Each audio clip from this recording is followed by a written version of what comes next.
Solo exhibition of paintings by Sheikh Ehsan, जहाँ a race against time. Sheikh Ehsan जो हमेशा से अपनी एक क्रिएटिविटी के लिए जाने जाते हैं और उन्होंने इससे पहले भी कई सारे पेंटिंग्स और अपने आर्ट वर्क्स अब तक गुलबर्गा शहर को और कई जगहों पर दिए हैं। इस मौके पर सोलो एग्जीबिशन ऑफ पेंटिंग्स को इनॉग्रेट करने के लिए Sheikh Imtiyaz Uddin, managing director Ehsan design studio यहाँ पर मौजूद रहे। साथ ही साथ चीफ गेस्ट में doctor Dilnaz Mujeeb, MBBS MS administrator, Sparkles international school, और Mohammed Ayazuddin Patel, national awardee eminent artist Gulbarga शहर के। और इस इवेंट को प्रिसाइड किया डॉक्टर VJ अंडानी, जो कि डायरेक्टर हैं MMK college of visual art के। इस मौके पर कई सारे जिम्मेदार लोग यहाँ पर मौजूद रहे और सभी लोगों ने इस एग्जीबिशन को देखा। और याद रखिए, एग्जीबिशन 2 दिन और चलने वाला है, 13 फरवरी से लेकर 15 फरवरी, सुबह 11:30 बजे से लेकर शाम 5 बजे। और वेन्यू है Matoshri Neelangamma ji Andani art gallery, tank bund road, Gulbarga. आइए देखते हैं इस मौके पर सभी गेस्ट का क्या कहना है। ये तो गॉड गिफ्ट होता है आर्ट। हर किसी को हम जबरदस्ती आर्ट में दाखिल नहीं कर सकते, लेकिन यहाँ पर तो आर्ट का प्रोडक्ट मुसलसल निकलते ही जा रहा है। मैं समझता हूँ एहसान साहब को मुबारकबाद देता हूँ। ये अपनी ज़िंदगी के कुछ दिन आपने यहाँ से डिग्री करके बेंगलुरु में आपने जॉब किया 7-8 साल, और वहाँ पर तकरीबन कमर्शियल नॉलेज और दुनियावी काम किस तरीके से होता है वो बेहतर जानते हैं। उसके बाद गुलबर्गा आकर आपने एहसान स्टूडियो डाला। तकरीबन गुलबर्गे को बहुत बड़ा कंट्रीब्यूशन दिए हैं एहसान साहब, बहुत बड़ा अचीवमेंट है। लेकिन वो अपनी दुनिया में मगन थे। तब हमसे मुलाकात हुई एहसान साहब की, जब मेरे से या शाहिद बादशाह से, रहमान पटेल से, नीला साहब से, तब वो इतना अच्छा काम रखकर आप एहसान साहब आप अपने पेंटिंग का शो क्यों नहीं करते, सोलो एग्जीबिशन वगैरह। तो वो उन्होंने फिर हमारे साथ एक ग्रुप एग्जीबिशन में कैलीग्राफी इस्लामिक पेंटिंग एग्जीबिशन में पार्टिसिपेट किए। तब उनको ये तो पहली मर्तबा हुआ है, क्योंकि इससे पहले मैंने कोशिश की थी कि फादर को अपने साथ अपने स्टेज शेयर करने के लिए। लेकिन अगर मैं बोलूँ कि जना अगर मैंने उर्दू कहीं से सीखी है तो मेरे फादर से सीखी है, क्योंकि हम उर्दू की हमारे रीजन में इतनी ख़राब हालत है कि अगर आप 100 किलोमीटर की रेंज में जाएंगे तो आपको कोई क्वालिफाइड कैलीग्राफर नहीं मिलेगा जिससे हम कोई सीख सकते हैं। तो मेरे फादर जब सऊदी से आए थे तो मतलब उनके साथ में वो वक्त बिताने का मौका मिला, तो बहुत सी चीज़ें उनसे सीखने को मिली। अभी उनका जो लिखने का स्टाइल था वो नस्तालिक था। मैंने नस्तालिक को थोड़ा सा अपनी तरफ से थोड़ा सा मॉडिफाई किया है। अगर मेरी कैलीग्राफी को अगर देखेंगे तो कोई पर्टिकुलर नाम नहीं दे सकते, क्योंकि इसके अंदर मिक्स मीडिया है। एग्जैक्टली कोई एक तरह की कैलीग्राफी नहीं है ये। आर्ट को तो अब कितना भी दबाव ख़त्म नहीं होगा, क्योंकि जो ना मैं हमेशा कहता हूँ कि एक्चुअली हमको ऑड रास्ते से जाके जो ना मतलब लोगों को परफेक्ट करना है, बच्चों को। क्योंकि जो ना इंजीनियरिंग, मेडिकल, फार्मेसी ये बहुत हो गई है। अगर बच्चों को अगर अपना पैशन फॉलो करने के लिए आउट ऑफ द बॉक्स कुछ जाना पड़े तो जाने के लिए उनको परमिशन देना पड़ेगा। क्योंकि जो ना मैं हमेशा कहता हूँ कि कोई पूछता है तो स्पेशली तारे ज़मीन पे और 3 इडियट के बाद पेरेंट्स और बीच का जो फासला था बहुत कम हो गया है। तो पेरेंट्स बच्चों की बात समझ रहे हैं, बच्चे पेरेंट्स की बात समझ रहे हैं। अगर ये दोनों कहीं एक प्लेटफॉर्म पे आके मिलेंगे तो जो फासला हमेशा से था वो हमेशा के लिए ख़त्म हो जाएगा, और बच्चों को अपना पैशन फॉलो करने का टाइम भी मिलेगा और वक्त भी मिलेगा।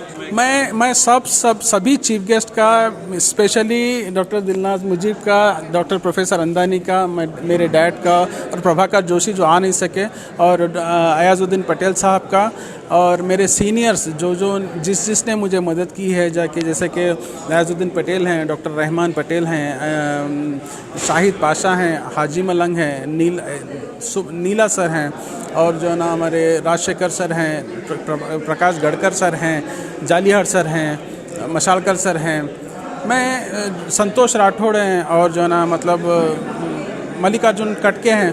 तो ये लोग ने मुझे हेल्प की, मतलब एज ए इंडिविजुअल बाहर आने की, क्योंकि जो ना मैं अपने एक अंदर बॉक्स में बंद था, खुद ही काम करता था, मैं कभी बाहर नहीं निकला था। तो मैं इन सबका आभारी हूँ। ऐसे के बारे में बोल रहे थे मौलाना का, डार्विन के साथ साथ अब आइंस्टाइन बोल रहे हैं। इतने साल से पेंटिंग देख रहा हूँ बोले तो इसकी केमिस्ट्री क्या है, केमिस्ट्री का महत्व जो बता रहे ना वो पेंटिंग ही बता रहे बोल रहे थे। इसके साथ कैलीग्राफी में बहुत सारे हमारे यहाँ बुजुर्ग जितने भी गए हैं कैलीग्राफी के ऊपर बहुत सारे काम किए और स्पेशली उर्दू कैलीग्राफी बहुत इंटरेस्टिंग सब्जेक्ट है। बहुत हिंदी फिल्म जितने भी पॉपुलर हो गए वो कैलीग्राफी के ऊपर ही पॉपुलर हो गए। नहीं वो ये गैलरी बोल के बनाया हूँ मैं, और गैलरी का बहुत सारे चीज़ें बदलना है, इसके साथ साथ बदलना बहुत मुश्किल है। फाइनेंशियली अच्छे साउंड होना चाहिए। एक कलाकार के पास भी मैं एक पैसा नहीं लेता, और ये एग्जीबिशन है ना, एक दिल से आता है, एक माइंड से आता है, एक हाथ से आता है। हमारे दौर में तो इतना जो है आर्ट का ये नहीं था लोगों में शौक, और कोई उसको पसंद भी नहीं करता था ये आर्टिस्ट है। लेकिन आप उसके साथ साथ मेरे बच्चे के साथ जो भी दोस्त अहबाब है उनमें भी जो शौक़ है, और वो लोग जो बच्चों के मेरे बच्चे का जो सपोर्ट कर रहे हैं हर मामले में, और उनके साथ साथ मैं कॉलेज के प्रिंसिपल साहब अल्लानी साहब और उनके डीलर जो लेक्चरर हैं जो उनकी कोऑपरेशन कर रहे हैं और हमेशा से भी करते आ रहे हैं, और हमारा पूरा ख़ानदान जो है इसी कॉलेज से जो है सरफराज हो चुका है। मेरे बेटे का आर्ट तो बिल्कुल ऐसा लग रहा है कि ये खुद मेरा आर्ट है, क्योंकि मैं भी जो है सऊदी में कैलीग्राफी कर चुका हूँ अरबी लैंग्वेज पे, तो ऐसा लगता है कि फिर मेरा दौर वापस आ चुका है। ट्रैवल करे हैं, रोम भी गए हैं और न्यूयॉर्क आर्ट गैलरी भी देखे हैं, तो अल्हम्दुलिल्लाह like I have seen, yes I have travelled, but what I feel is our area really needs art to be one more form of culture and education that should be instilled within the minds of each and every student, not as a mean of earning but also as a means of expression.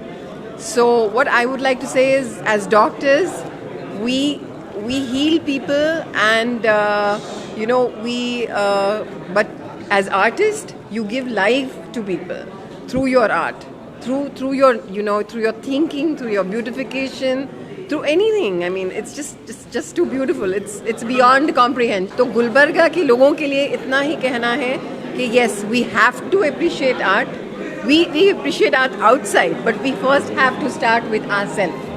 And thank you so much.